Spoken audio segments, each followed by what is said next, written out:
we know that if we put lots of short form video content that looks authentic, that looks like it was just shot off of someone's cell phone, then more shots on goal gives us a better chance of finding a winner. And usually, as you know, just like with Facebook, but even more so on TikTok, is that winners win. Winners win even more on TikTok, if that makes sense. To get a winner, we need a lot more shots on goal.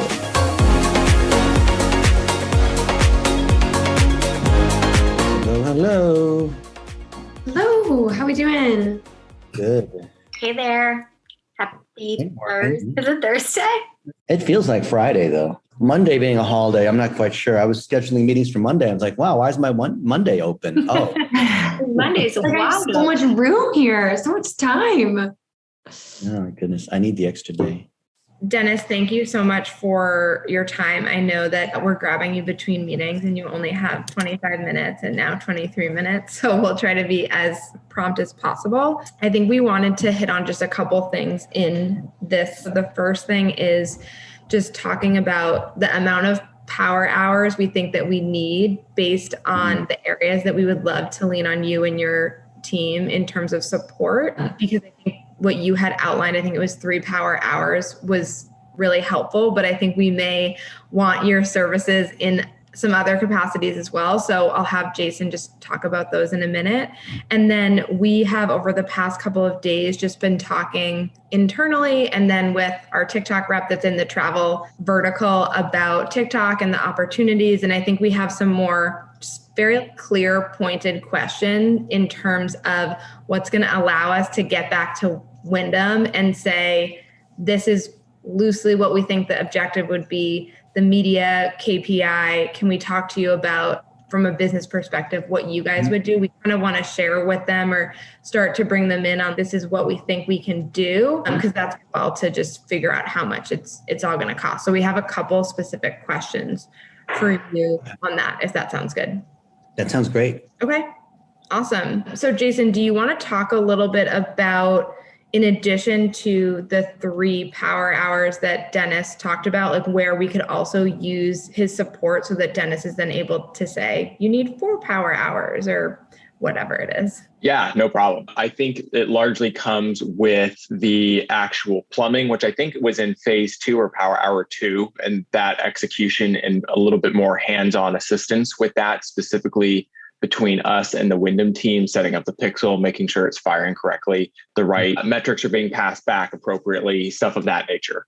Second addition to that would be hands-on assistance with outlining the ads manager, making sure that the accounts are bundled in the right way, making sure that we have our user accounts set up and the permissions in the right spot, and then ultimately with execution to be able to lean on your team for that first kind of instance and training and sort of learning the platform. Those would be the 3 core areas of media support that we would love to see from Blitz Metrics. Okay, that is good. Wow. So what you're asking here, is this coming from the Wyndham team, or is it from the thrust of wanting to do things right and make sure we have everything set up and we can measure everything, and then making sure we have support on Facebook? From my understanding, where is that coming from?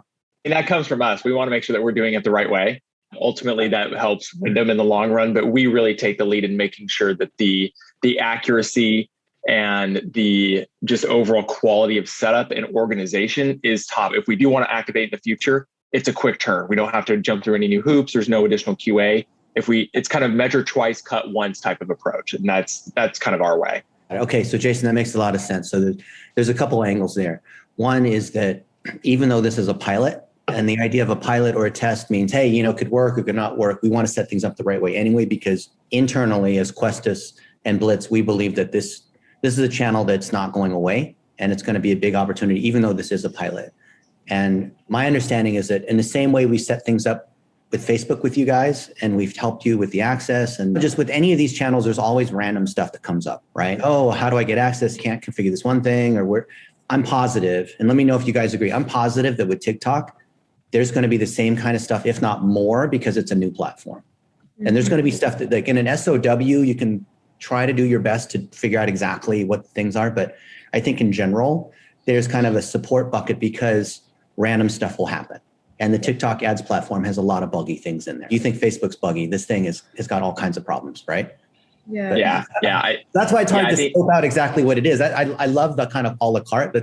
We view the power hour as kind of a micro retainer, right? It's not a real retainer, but it just allows us to just put a coin in the machine, right? And I think it's part of just in that vein, we're flying blind into some of this stuff and we could figure it out eventually, but to understand what we know and what we don't know and where to ask those questions, that to me is pretty valuable in terms of that knowledge base that you guys have. Yeah, well, I appreciate it. And I love working with you guys. You guys are a lot of fun too. Sure, Daniel, We try to make it fun. I think one of the things the reality is, and Dennis, I know I shared this, but we haven't shared an estimate and scope with Wyndham. And this is completely, they have to sign off and say, okay, yes, let's go full steam ahead. Yeah. Jason, I don't know about you, but I feel like there are two paths. There's set everything up correctly from a Wyndham account perspective, but only set up everything necessary for the one brand that we're testing. Or two, set everything up, all 17 brands, but know that that's going to come at a higher price tag. And we don't yet know the results of that. I would be inclined, if there's nothing detrimental, to go down the path of option A. But if Dennis, that seems right to you, just because I don't want to do any work that we're then asking Wyndham to pay for that we may not need to actually explore down the road, because some of these brands have audiences that are super old and not on TikTok. Okay, but we could still have analytics. We could still have the pixel. We can still do different things. We can still set up plumbing without running campaigns and doing. I believe that digital plumbing is the kind of thing we should just always set up, whether or not we're going to. Like, it's just better to have the data than to not have the data. Because you can't go back later and say, "Oh, I wish we had the plumbing set up." Right. Yeah. I don't think it's that much more. Well, Daniel, you tell me, right? One brand versus 17. What do you think in terms of digital plumbing? Not running campaigns, not doing significant analysis or support, but just getting the plumbing in place. I'm just going to depend on how much assistance we have from, I don't know what your agreement with them in setting up pixels and stuff on the site is. Depends on what the agreement is there, how much support they have, how sophisticated they want to report things. There's kind of a large range in this. Getting the basic remarketing and the basic analytics, easy. I mean, send the pixel over, they can have it on there within a couple minutes, I'm assuming. But if we're wanting more advanced conversion tracking steps of each funnel, then it gets more complicated just because the Facebook trackings, or not Facebook, the TikTok tracking system is not quite where these other platforms are, just because it's so much newer. Yeah. Can I ask a question? And maybe it was covered before, but from a plumbing standpoint on the website and the pixels and all this, are they cool with using Google Tag Manager to drive everything? I don't believe tag managers are tag manager of priority. They use Adobe Analytics, and I believe Adobe has their own tag manager. As to True Insight, we do not have access to it. Wyndham owns all of it. That's where it's kind of working as the liaison between you guys and the Wyndham team. We will probably handle that communication and work as the pivot, but it's not something that we are all familiar with when it comes to their back-end tag manager. Okay. And that's fine. Adobe's tag manager is similar, and they try to bundle it. They made it free to try to make you use it with Adobe Analytics. Do you think, or you maybe guess, or maybe you have to find out, is there an issue if we give them a series of tags to put in? Are there a lot of IT hurdles to jump through? It depends what we're talking about, Dennis. Okay. Yeah. I think for the purpose of this test, it's TikTok only. Anything additional to that is not going to be met favorably. I don't think. We have a pretty one-track mind in terms of where we're going with it. Okay. But the expectation on Wyndham isn't the same. I mean, you mentioned last time that there's something about it, the top and mid funnel, and then maybe ROAS, kind of like Facebook. But we'd want to implement some of the similar items with UTM parameters and eventually just basically want to mirror that over into TikTok. Yeah. I think we'll have to decide where we net out with the campaign objectives, what the goals are, and then ultimately how much sophistication there is within the TikTok platform, what Wyndham feels comfortable measuring, what we actually need to implement.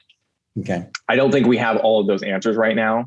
Okay. The basic implementation, I believe, is, I think, one thing we can all agree on that is necessary, just getting that placed, start to curate retargeting through the pixel and making sure that site traffic is being captured accurately. Yeah. Anything above and beyond that, without full guidance and what they're going to sign off on financially, Right. I don't know. Right. Okay. Fair enough. And Dennis, just to give you a little bit of context into what we do within Facebook, because I assume it would be similar with TikTok. Yeah. They provide for us basically unique codes that they call CIDs. And I assume that they get those from Adobe Analytics. And obviously it's a last touch. And we say, this is the URL we want to drive to. They say, here's the URL with the CID tag to it. And then we don't even get those reports. They see those reports on their side, and we're just looking at what we see within Facebook. Because They don't provide you, they don't give you any exports from Adobe Analytics on the CIDs? No. Zero. I mean, Wow. I think that they're super understaffed right now in brand marketing. So I think they have very little time to look at it on their side. If we ask for it, they'll share high level data, but it's just not a part of our working relationship. So I think that's where we're just trying to understand, like, if that's something we need to account for, those sorts of discussions, so that we can get them a fair estimate. The Adobe CID is the same thing as a UTM parameter. It's just a URL parameter. Yeah. Yeah, it works the exact same way. That should be. We can use the same ones on Facebook. Just agree on a slightly different naming. We can do that. I mean, just again, to kind of set the ground rules for what we're responsible for, we don't set up anything on the CID level. They provide us with all that. They have their own custom coding. I don't think we even know what all the indicators mean in there, because it's a series of numbers and letters. It's not the Urchin method. It's just alphanumeric. Yeah, it's just a different way of parsing. And with CIDs, there's a limit on the number of items that you can use to be able to parse. And we've done this with a bunch of huge companies, and for some reason they want to use Adobe, and that's fine. But it's the same thing. Usually at the larger companies, there's someone in charge of analytics or even a campaign manager that's responsible for the overall mapping, and they make sure that all the channels come in together that way, because the CIDs drive a lot of the reporting inside Adobe. Mm-hmm. So as long as there's an agreement with them on, okay, we're going to run these campaigns, and this is part of the overall mix. Yep. I'd imagine they have a campaign gate process where in order for a campaign to launch, at some point, it's got to go through so-and-so who assigns us to CIDs, right? It should be fine. Got it.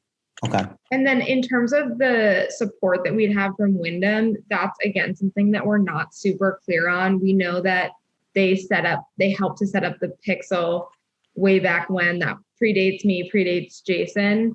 But I think that it's safe to say that there's someone that we could work with. I don't know that it's a robust team. It may just be a person. So perhaps what we can do is just you guys put your best guess at level of effort or number of power hours needed for setup. And then we can always just think about how we pad that on the back end to the client to assume for any unknowns.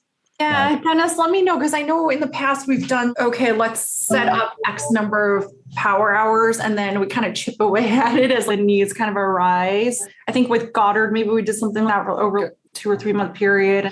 Some of these things I know are a little bit more tangible in terms of level of effort. And then some of them might be, well, we don't know until we get in there. So let us know how best to structure that with you, because we do need to try to get the funding to support all of this and get an estimate over there. Let me give you a rough estimate now, and then we can adjust as we go. The initial 3 power hours that we set up there is mainly just for building and getting things going. Some of these other items are more support oriented or extending. I would just say we could just bucket that and just add 3 more. That gives us time for support. We want to document things. We want to make things reusable. And then if we need more or we need to adjust, I mean, it's kind of prepaid minutes on Verizon or whatever. If you don't use them, they roll over, whatever the analogy is.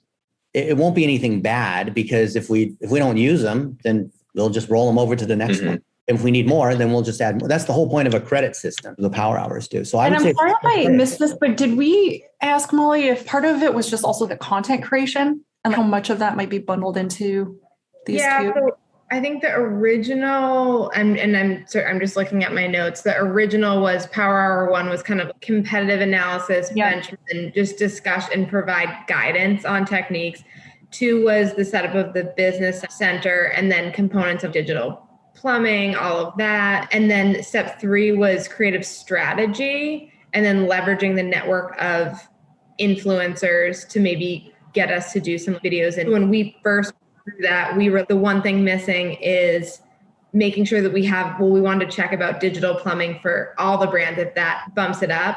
And then also to Jason's point, if we actually need hands-on support once we create the assets to get the first bunch of assets up and running and loaded, and how do we QA it? that's another thing that we wanted to bundle. Yeah. in. So of those three, then add in one more for digital plumbing and add in two more for the total 6. And now we have a mix of implementation, but then this other bucket that allows for support. Because there's always going to be stuff. I guarantee you there's going to be stuff along the way, Yeah. Yep. even with the TikTok reps, because they don't even know. Got it. And then Dennis, does your team, I think we've done this with you before, but if we needed to get on a call with someone that owns the Pixel, are you guys able to jump on that you can talk about things in a way that myself or Jason may not yet be equipped Yeah. to talk about them? Consider us part of the Questus team. You've seen how good Daniel is. He's amazing. I'll jump on calls too, but Daniel's even better than me.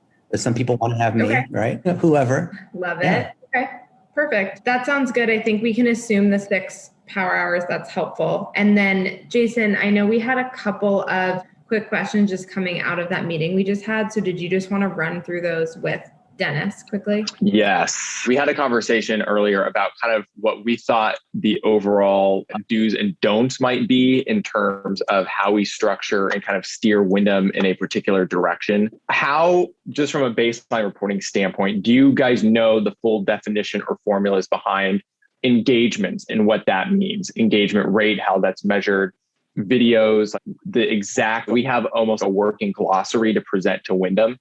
Okay. I'd love to see yours and combine it with ours. I'd love to see that. And we can combine it with what we have and create one Questus branded document on measurement. Okay. Well, I mean, in terms of like full glossary, we don't have one. So that would be something that we would kind of take your lead on. But that's kind of our overall question. Like, do you guys have that working knowledge within the platform of an engagement is comments plus shares plus profile views? What does that entail? Yeah. We have some of that. It's relatively new. The good news is that there's not much there because it's a very simple platform because we're only looking at the ads manager. Okay, got it. Do they report out on things like video completion rate I have to take a look or at TikTok completion rate? I don't remember seeing that in there, but I'll have to go look. Okay. Yeah. I think in terms of understanding what is possible to report out on, that might be something that we ask your team to look into in one of these hours or in the bank of hours, just because we're unfamiliar with where to look at the platform. If there is a glossary, that'd be something I think would lean on you for. Okay. That's good to know. Yeah. I don't think we want to go into a scenario where it's like, yeah, we can ultimately count the number of comments if we can't, or I think we'd like to have a pretty clear direction on what that looks like. Right. Okay. I think those were the 2 baseline ones, Molly, right? Okay. Yeah. And just for a little bit of background, Dennis, I think we are between, does the content inform the plan, or should we come up with the plan and the metrics and then build the content from there? So we're trying to just zero in on one media objective, one media metric, and then work with Wyndham to figure out what the business metric is. So that's the impetus for the questions. Yeah. Okay. Well, the chicken and the egg on measurement also ties back to the content. So if we can create a lot of short form content, I think the main thing we're looking for, I would hope, is just cost per video view. And then if they want to drive cost per click, then we could look at website visits as part of that. Okay. Because the reporting ties back to the objective. Okay. In terms of even comparing this CPV, that's not something that we actually outlined, which is an interesting point. I think Facebook tends to bid around the same amount, especially if it's a video view. Our target is usually 2 to 3 cents. Mm-hmm. Is that something that's pretty standard within TikTok as well, where we might even get a little cheaper? I mean, it's a pretty low benchmark to begin with. Yeah, I think we should be able to kill it. Just depends on how much we sub-target. If we allow the algorithm to optimize however it wants to video views, we should be a little bit cheaper just because TikTok is cheaper. But then it goes back to content, and content is the kicker. You talk to TikTok or other folks, they'll all tell you the same thing. It's all based on, can we drive engaging enough content? Because that's going to affect the base CPMs. If our videos are interesting, then our base CPMs might be $2. And if it's not, it might be $8 or $10. So they skew the bidding based off of how good our content has been. So there's like a running. There's a quality score. Yeah, Google and Facebook and TikTok all have a quality score, which is based on. And that helps inform CPM. It no matter what objective you choose, it still affects the base cost of your traffic, which is how much you're paying per 1,000 impressions. Interesting. What you're saying, Dennis, is we should think about what is the most powerful brand with the most powerful content, because that actually ties back into the media and what we're paying. Exactly. Content and measurement go hand in hand. Okay. Yeah, I think. Sarah, sorry, Jason. Oh, no, I was just going to kind of put a bow on that, and I'll give Morgan some credit from a conversation we had earlier where TikTok they put themselves in the Netflix space. And it's the type of engaging content and measuring the quality of that content and how much attention we can capture. That's what I think Morgan's kind of main priority is in terms of how we prioritize content. And that to us, that VCR type metric, we know is somewhat lower in Facebook. We don't get a very strong VCR. We can prove out that TikTok is the more consumption heavy platform. I think that gives us a leg up to prioritize tests in the future and leverage it a little bit more often for specific content, specific initiatives. Hey, Jay, I just logged in just to check on the reporting. The video plays, yeah, they've added these. So they're basically just copying Facebook, okay? This is exactly Facebook, yeah. See this? Okay, engagement is almost as good. It's only on the paid side because remember the organic piece, they're not mixing it together yet. We can report on all these. Yeah. Okay, that works for me. So there you go. That works. Yep. No, we are at time. So Jason, I feel that covers the basis of our core questions. It helps us in terms of an estimate. So I think I Dennis. have one thing, Molly. I have one thing I just wanted to ask one more time just to make sure we knew, because the other part of what we're ballparking and estimating is the content creation itself. That's the biggest part. Yeah, which is a big part of it. Is there a sweet spot of how much content we should be throwing in there for the algorithm in terms of, last time we talked about, multiple themes or kind of like create enough to let the engine kind of figure out what is resonating? Or should it be more focus on creating really good content and maybe less of it because we're trying to drive really high quality scores? Or is it the quality score really just, it depends on what not how polished the content is, but what the content is. And it can be even quick, down and dirty, UGC type content. I just want to get a sense of what you've seen, because that will skew how much we put as a level of effort to the client. Right. Let me answer it in a way that I think is hopefully going to sound helpful, but doesn't sound like I'm ducking your question. So the clients will ask, okay, how many pieces of content? They're looking for a number. They want us to tell them, you need 30 pieces of content. And then they give us 30 pieces of garbage. Right? Yeah. Well, you said 30 pieces of content. Yes, but it's not what I'm saying. Here's the best way to think about it. So I'm sort of saying both, because you're saying, okay, should we just focus on a few really high quality pieces of content? Yes. Should we create lots and lots of different content? Yes. But wait, you're saying the same, you're saying completely different things. No, I'm not. I'm saying we need lots of little, from the staff, from us, from other people, just little moments.